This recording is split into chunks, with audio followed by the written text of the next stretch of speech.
नमस्कार विद्यार्थी मित्रांनो, अवधूत लंगडे यांच्या YouTube चॅनलला आपल्या सर्वांचं सहर्ष स्वागत।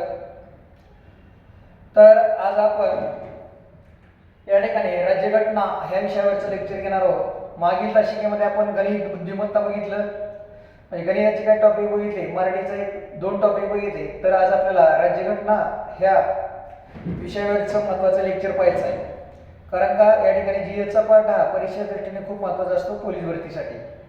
तर लागलीच आपण आपल्या विषयाकडे वळूया। जर मी शिकवलेलं आवडत असेल तर जास्तीत जास्त लोकांपर्यंत माझ्या लेक्चरची लिंक पोहोचवा, त्यांना शेअर करा आणि लाईक करायला मात्र विसरू नका। चॅनल सबस्क्राईब करा आणि असेच नवीन व्हिडिओ आपण काय करा पाहत चला।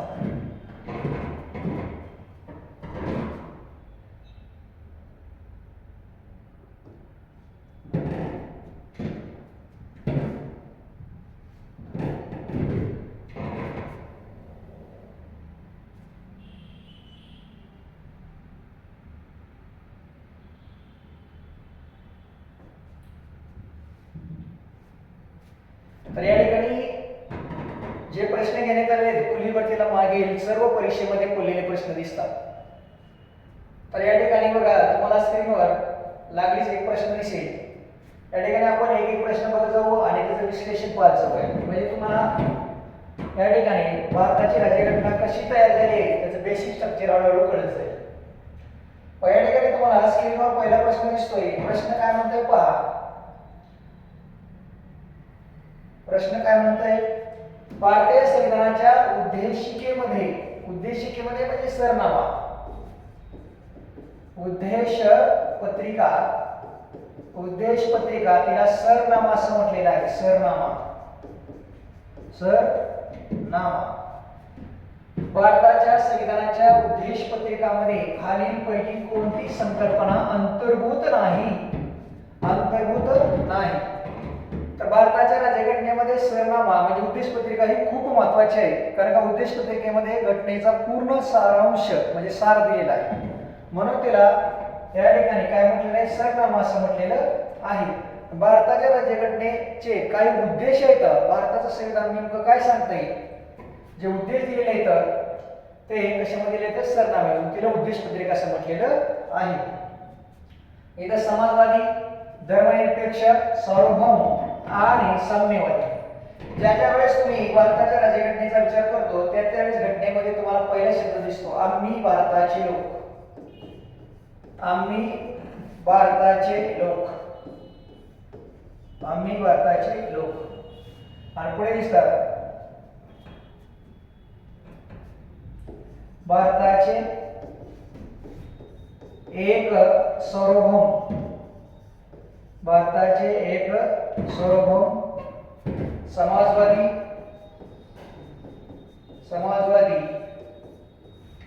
धर्मनिरपेक्ष,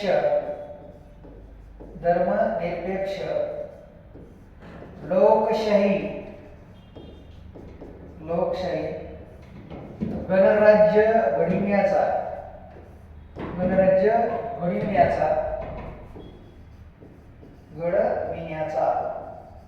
आणि त्यांच्या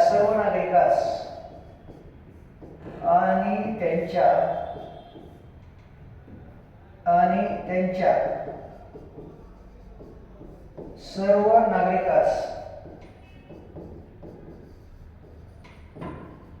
सामाजिक, आर्थिक, राजकीय न्याय,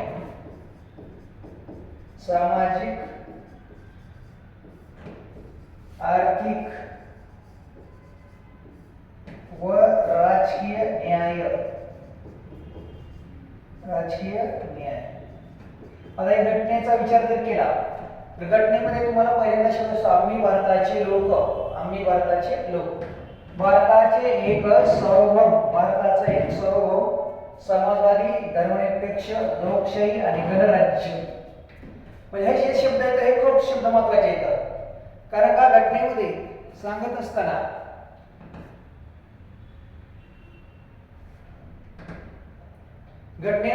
असताना भारत हे राष्ट्र एक सार्वभौम राष्ट्र आहे, त्यासोबत समाजवादी राष्ट्र आहे, त्यास धर्मनिरपेक्ष राज्य आहे, लोकशाही राज्य आहे आणि गणराज्य राज्य आहे।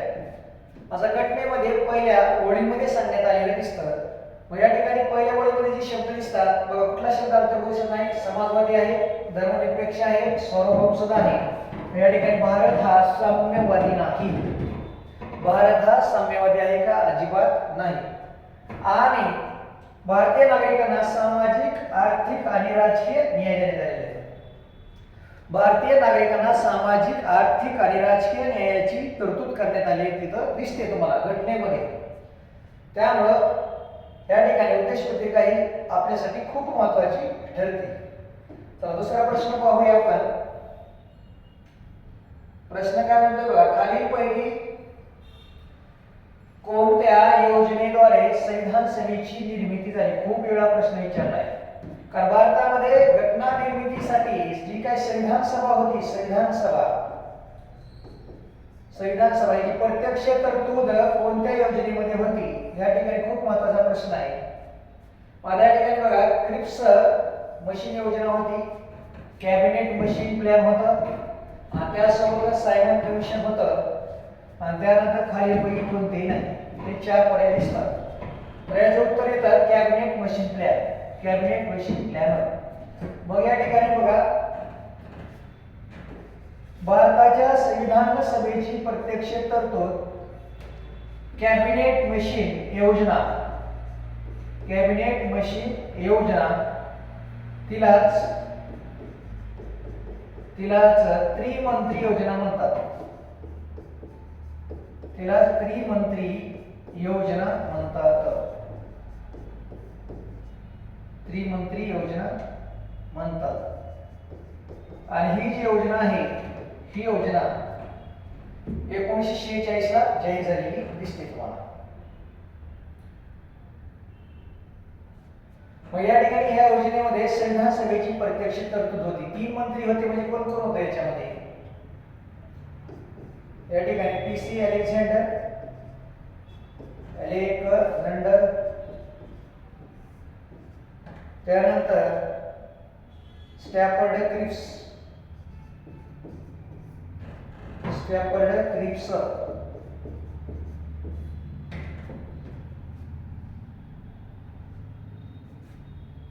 आणि पॅथिक लॉरेन्स, भारत मंत्री पॅथिक लॉरेन्स. त्रिमंत्री योजनेमध्ये 3 व्यक्ती होत्या. त्या ठिकाणी पीसी अलेक्झांडर, स्टॅफर्ड क्रिप्स आणि पॅथिक लॉरेन्स, म्हणून तिला त्रिमंत्री योजना असं म्हटलेलं आहे. संविधान सभेची प्रत्यक्ष तरतूद होती, म्हणून या ठिकाणी घटनेमध्ये त्या ठिकाणी त्यावेळेस 389 जागा सांगितल्या त्या कॅबिनेट मशीन प्लॅन मध्ये. किती जागा? 389. त्या जागेचे विभाजन 3 घटकामध्ये करण्यात आले दिसतं. कारण भारतामध्ये संस्थानिक होती. संस्थानिक म्हणजे राजे महाराजे यांच्यासाठी, त्यांना संस्थानिक म्हटलं जात होतं, त्यांच्यासाठी 93 जागा दिल्या होत्या. पण यासाठी मतदान होणार नव्हतं. मतदान होणार नव्हते हे आपल्याला माहित असू द्या. त्यानंतर या ठिकाणी भारतामध्ये केंद्रीय प्रांत होते. केंद्रीय प्रांत जे होते ते 4 होते, 4. आणि त्यानंतर केंद्रीय प्रांतच्या ठिकाणी आपण असं म्हणूया, त्याला कमिशनर प्रांत म्हणतात. कमिशनर प्रांत म्हणजे कमिशनर होते त्या ठिकाणी, ते जे होते 4 होते. आणि भारतामध्ये प्रांत जे होते, प्रांतांची संख्या, या प्रांतासाठी जागा देण्यात आल्या होत्या 292. प्रांतासाठी 292. त्यावेळेस 11 प्रांत होते. किती प्रांत होते? 11. 11 प्रांतासाठी 292 जागा. कमिशनर प्रांत जे होते, कमिशनर ठिकाणी त्यांना 4 जागा आणि संस्थानासाठी 93 जागा. अशी कॅबिनेट मशीन प्लॅन मध्ये काय होती? तरतूद करण्यात आलेली असते. हे कमिशनर प्रांत 4 होते. कुठले? दिल्ली, अजमेर, मारवाड, त्यानंतर कुर्ग आणि बलुचिस्तान. हे 4 कमिशनर प्रांत होते आणि त्यांना 4 जागा देण्यात आल्या. प्रत्यक्ष निवडणूक या ठिकाणी 296 जागांसाठी झाली. जुलै ऑगस्ट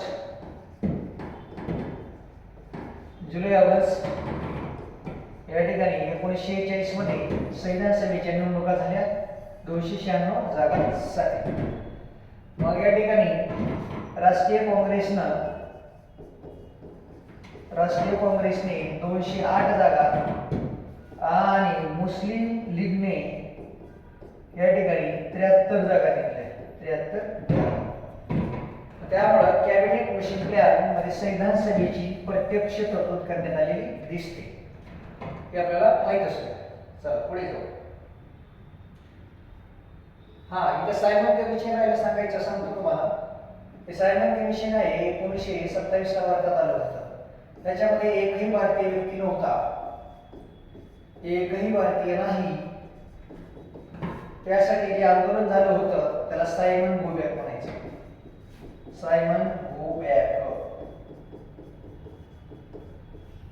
त्याचं कारण आहे एकही भारतीय व्यक्ती त्याच्यामध्ये नव्हता हे आपल्याला माहित असतं. त्यामुळे हे कमिशन निष्फळ ठरलं होतं. आणि या ठिकाणी क्रिप्स योजना एक आलेली होती. स्टॅफर्ड क्रिप्स त्या कमिशनचे अध्यक्ष होते. आणि त्या कमिशन मध्ये सुद्धा सांगितलं होतं की भारत एक संघराज्य असेल असं स्थापन करण्यात येणार. पण क्रिप्स योजना काय झालेली फेल ठरली होती त्यासाठी. पण योजना चांगली होती ती. त्यानंतर पुढे टिमोटिमो हा दिवस संविधान दिन म्हणून साजरा करण्यात येतो. संविधान दिन. तर या ठिकाणी संविधान दिन आहे. आता 26 जानेवारी हा भारतीय प्रजासत्ताक दिन असतो. प्रजासत्ताक दिन हे आपल्या सगळ्यांना माहिती आहे.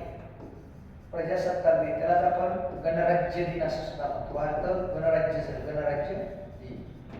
त्यानंतर 15 ऑगस्ट स्वातंत्र्याचा दिन आहे. भारतीय स्वातंत्र्याचा दिन हा स्वातंत्र्य दिन आहे. प्रजासत्ताक दिन आणि गणराज्य दिन वेगवेगळा असतो. आणि या ठिकाणी 26 नोव्हेंबर हा आहे संविधान दिन. संविधान दिन. कारण का भारताने संविधान 26 नोव्हेंबर 1949 ला स्वीकारलं. भारताने संविधान 26 नोव्हेंबर 1949 ला स्वीकारलं. त्यामुळे या ठिकाणी संविधान दिन साजरा करण्यात येतो 2015 पासून. 2015 पासून.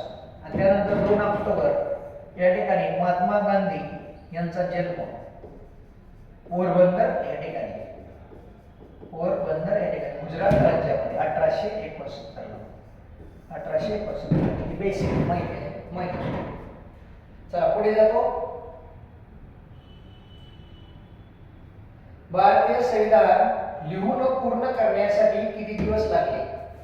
भारतीय संविधान लिहून पूर्ण करण्यासाठी किती कालावधी लागला?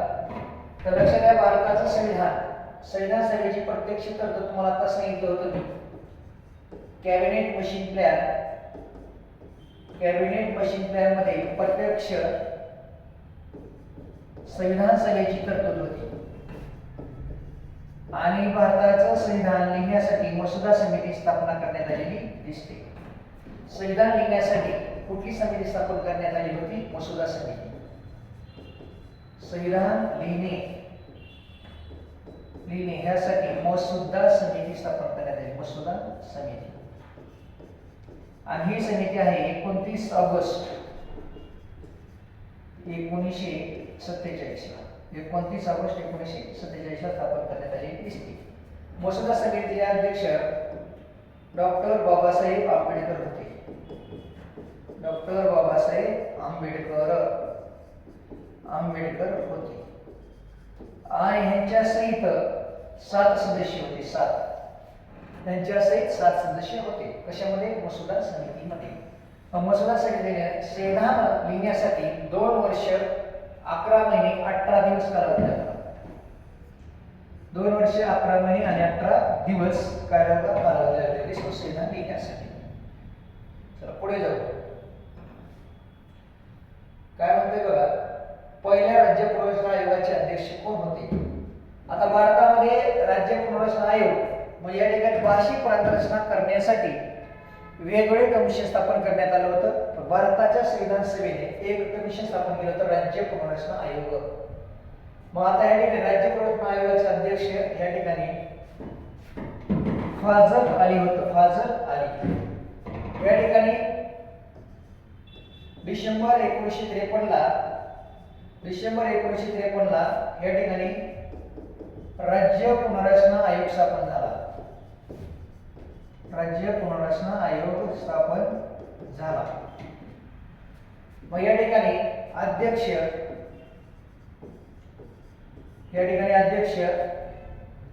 फाजल अली होते. फाजल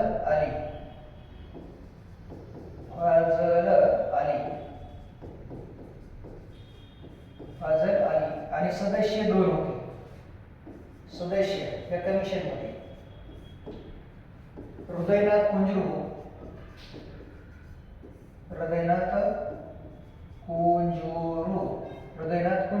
आणि के.एम. पन्नीकर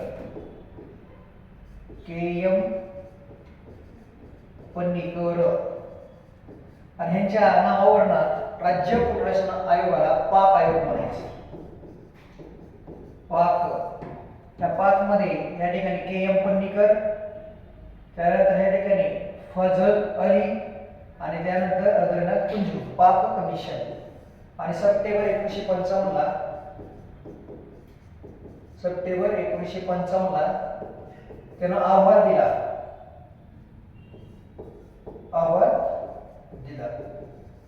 आणि भारतामध्ये 16 राज्य आणि 4 केंद्रशासित प्रदेश स्थापन करण्याची शिफारस केली. 16 राज्य आणि 4 केंद्रशासित प्रदेश. पण वास्तविक 7वी घटना दुरुस्ती 1956 अन्वये भारतामध्ये 14 घटक राज्य व या ठिकाणी 6 केंद्रशासित प्रदेश तयार झाले. 6 केंद्रशासित प्रदेश तयार झाले हे आपल्याला माहित असतं. शिफारस केली होती 16ची पण ऍक्च्युअल 14 झाले आणि 6 केंद्रशासित प्रदेश.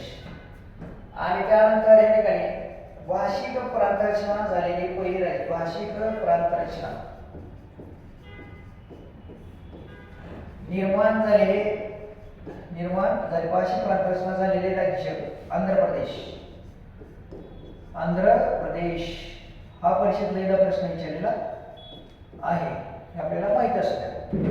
भाषिक प्रांतरचनेनुसार निर्माण झालेलं पहिलं राज्य जे आहे ते आंध्र प्रदेश आहे.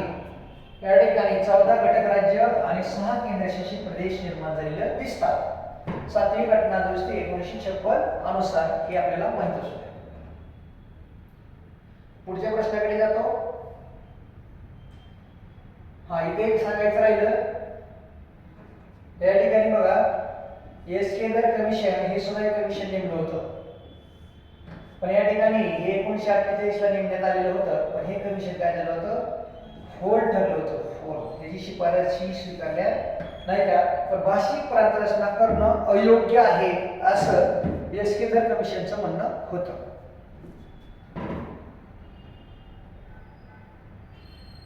खालीलपैकी कोणती महिला संविधान सभेची सदस्य झाली नाही? मग या ठिकाणी संविधान सभेची सदस्य नव्हती तर संविधान सभेत 15 महिला निवडून आल्या होत्या. संविधान सभेवर 15 महिला निवडून आल्या होत्या. 15 महिला निवडून आल्या होत्या हे आपल्याला माहित असतं. 15 महिला बरं. मग या ठिकाणी बघा सरोजिनी नायडू होत्या, राजकुमारी अमृता कौर पण होती, विजयलक्ष्मी पंडित पण होती.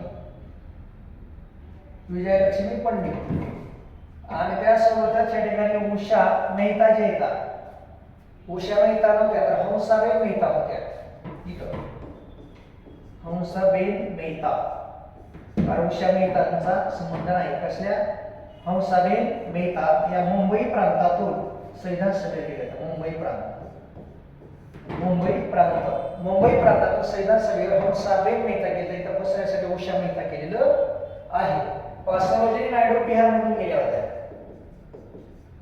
त्यानंतर राजकुमारी अमृता कौर ही केंद्रीय प्रांतातून गेली होती. त्यानंतर विजयलक्ष्मी पंडित या ठिकाणी उत्तर प्रदेश मधून गेल्या होत्या. उत्तर प्रदेश मध्ये संविधान सभेत 15 महिला या ठिकाणी काय गेल्या होत्या? आता सदस्य म्हणून गेलेल्या दिसतात तुम्हाला. किती महिला? 15. हे आपण लक्षात ठेवा. 15 महिला. पुन्हा एकदा सांगतो चलो आता ते 15 महिला कोणत्या होत्या? आता उत्तर प्रदेश,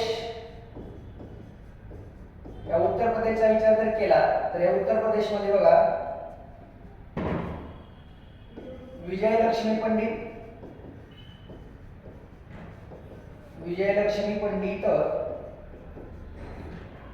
त्यानंतर मालती चौधरी, मालती नाही कमला चौधरी होती इथं, कमला चौधरी, त्यानंतर सुचेता कृपलानी, सुचेता कृपलानी, त्यानंतर पौर्णिमा बॅनर्जी, पौर्णिमा बॅनर्जी, पौर्णिमा बॅनर्जी, त्यानंतर या ठिकाणी तुम्हाला आता संतान सांगितलं बिहार, बिहार, या बिहार मधून सरोजिनी नायडू होत्या, सरोजिनी नायडू, बंगाल, पश्चिम बंगाल मधून लीला रॉय, रेणुका रे, लीला रे आणि रेणुका रे, लीला रे आणि रेणुका रे. आणि उत्तर प्रदेश मधून आणखी एक महिला होती बेगम एजाज रसूल, बेगम एजाज, एजाज रसूल, बेगम एजाज रसूल.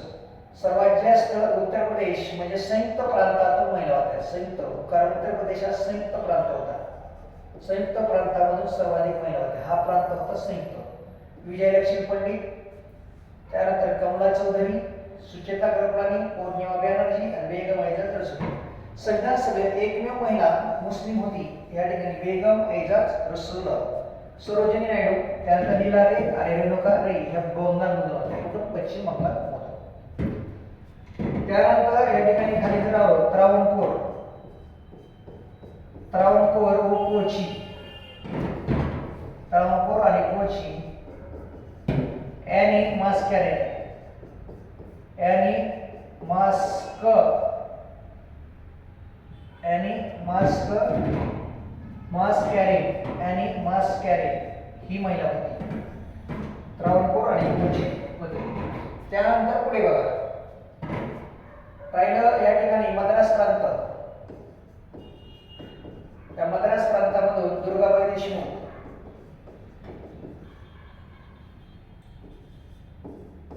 दुर्गाबाई देशमुख,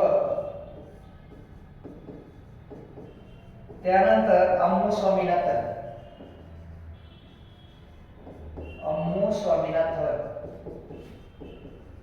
आणि त्यानंतर ह्या ठिकाणी दक्षयानी वेलायुधन, दक्षयानी वेलायुधन, वेलायुधन एकमेव दलित महिला होती दक्षयानी वेलायुधन. त्यानंतर केंद्रीय प्रांत, मग सांगितलं केंद्रीय प्रांत, राजकुमारी अमृता कौर,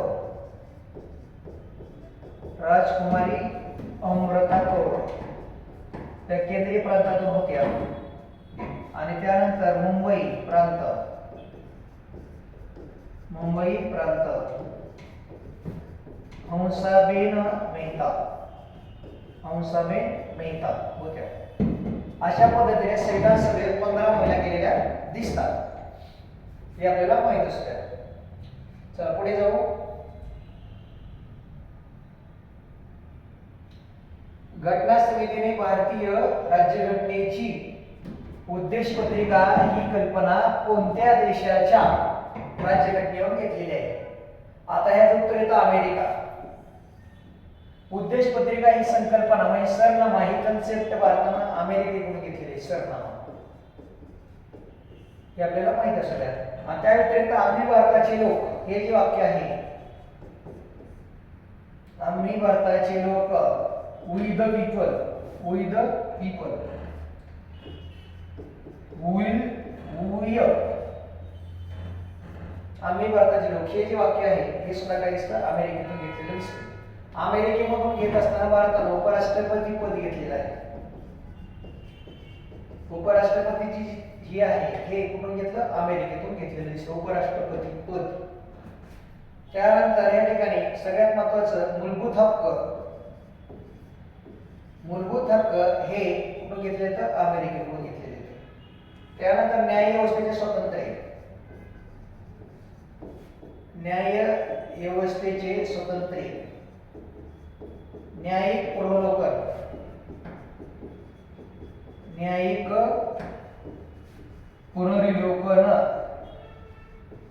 आणि त्यासोबतच या ठिकाणी राष्ट्रपती महाभियोग प्रक्रिया, राष्ट्रपती वरील महाभियोग प्रक्रिया, महाभियोग प्रक्रिया. त्यानंतर सर्वोच्च आणि उच्च न्यायालयाच्या न्यायाधीशांना पदावरून दूर करणं, सर्वोच्च उच्च न्यायालयाच्या न्यायाधीशांना पदावरून दूर करणं. या सगळ्या गोष्टी कुठून घेतल्या त्या अमेरिकेतून. फक्त लक्षात ठेवा सरनामा आणि मूलभूत हक्क परीक्षेत बरेच वेळा विचारले. त्यानंतर उपराष्ट्रपती हे कुठे विचारले, परीक्षेत बऱ्याच वेळा विचारले. कुठून घेतलं, अमेरिकेतून घेतलेलं आहे. तर पुढच्या प्रश्नाकडे जातो. स्वातंत्र्योत्तर भारतातील लोकसभेचे पहिले उपाध्यक्ष कोण? स्वातंत्र्यानंतर आता या ठिकाणी भारताचे पहिले राष्ट्रपती डॉक्टर राजेंद्र प्रसाद झाले. विठ्ठलभाई पटेल केंद्रीय या ठिकाणी 1925 मध्ये केंद्रीय कायदे मंडळाचे पहिले भारतीय अध्यक्ष होते. 1925 च्या केंद्रीय कायदे मंडळाचे पहिले भारतीय अध्यक्ष कोण झालं तर विठ्ठलभाई पटेल. त्यानंतर गणेश वासुदेव मावळणकर हे जे होते त्या ठिकाणी पहिल्या लोकसभेचे अध्यक्ष होते. पहिल्या लोकसभेचे अध्यक्ष गणेश वासुदेव मावळणकर होतं. आणि M.A. अय्यंगार हे जे होते ते उपाध्यक्ष होते. काय होते, उपाध्यक्ष. हे लक्षात ठेवायचं, हे होते उपाध्यक्ष. अध्यक्ष गणेश वासुदेव मावळणकर, उपाध्यक्ष M.A. अय्यंगार. डॉक्टर राजेंद्र प्रसाद हे पहिले राष्ट्रपती होते, पहिले राष्ट्रपती. आणि विठ्ठलभाई पटेल केंद्रीय कायदे मंडळाचं पहिलं अध्यक्ष.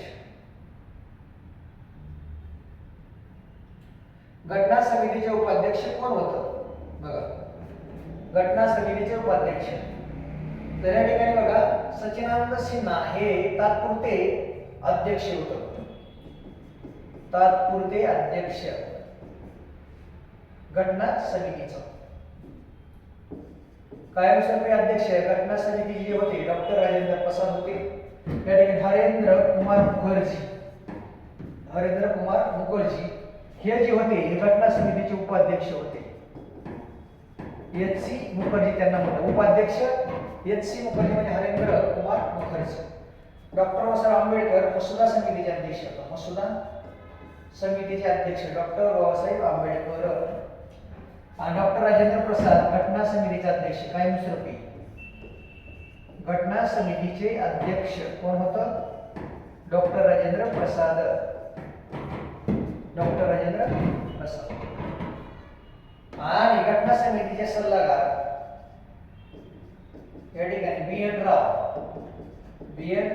राव होते, हे आपल्याला माहित असते. चलो पुढे जाऊ.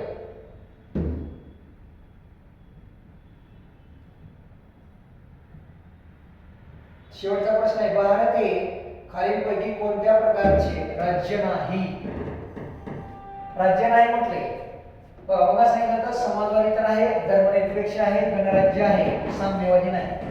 कारण घटनेमध्ये आम्ही भारताचे एक सार्वभौम समाजवादी धर्मनिरपेक्ष लोकशाही गणराज्य घडविण्याचा व त्याच्या सर्व नागरिकांना सामाजिक आर्थिक राजकीय न्यायाची हमी देण्यात आलेली आहे. त्यामुळे भारत हे कसं राज्य आहे, साम्यवादी राज्य दिसत नाही तुम्हाला. मग एक गोष्ट लक्षात ठेवा, या ठिकाणी आपण आज राज्यघटनेचे 10 क्वेश्चन बघितले. आणि जर लेक्चर आवडत असेल तर लाईक करा, शेअर करा. पुन्हा एकदा नव्या उंदीनं मी कामाला लागलेलो आहे, तर आपण लाईक करा आणि शेअर करा आणि नवीन व्हिडिओ पाहत चला. आता या ठिकाणी काय करतो, थांबतो. थँक्यू, धन्यवाद. जय हिंद, जय महाराष्ट्र.